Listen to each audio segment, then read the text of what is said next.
Hello, today we're going to be talking about a couple pieces of new equipment that's going to be going on all the suppression apparatus here in the near future.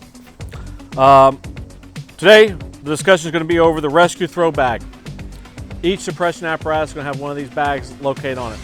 Inside this bag is 75 foot of the polypropylene rope. It's a 7mm. It is a floating rope, and in the bottom of the bag it also still has a float within the process. A knot's at the bottom, loop at the very top, and the 75-foot rope in this mesh bag inside here. There's a couple different ways to deploy this rope, and it takes a little bit of practice at the station. It's a very simple process. All right, there is the underhand, a sidearm, and an overhand throw.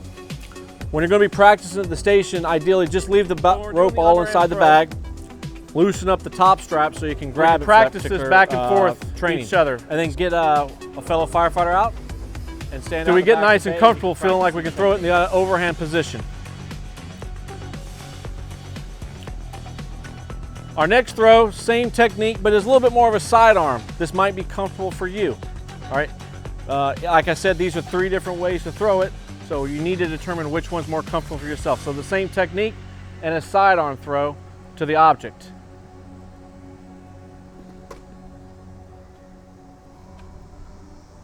All right, next one is the last one, depends on if it's comfortable for you also, is the overhand throw. Like a football, you're actually throwing it to your partner, or the victim in this case.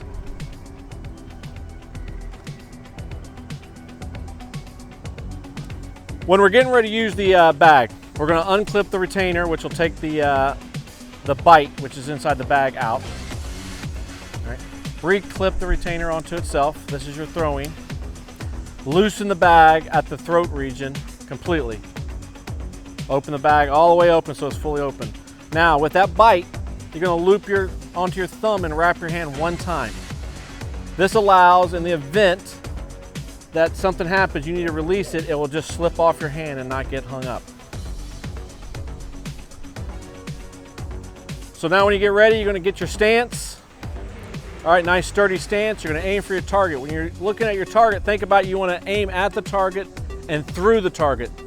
At the worst case, we'd like the rope to pass over or just right next to the victim.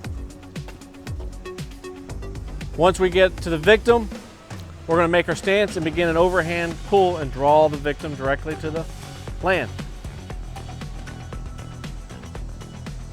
So now when it's time to repack the bag, making sure to place all the bag in nice and loosely. Right? A nice way for this is just take the bag, the rope over the top of your shoulder, grab the throat of the bag, and begin just overhand with your thumbs back and forth in order to fill the bag back up. Once the rope is all back in the bag, nice and loose, tighten up the throat. Remove the retaining clip, place it back through the top here, and you can actually tighten this all the way down just for storage purposes, so it's in the ready position, ready to go at any time.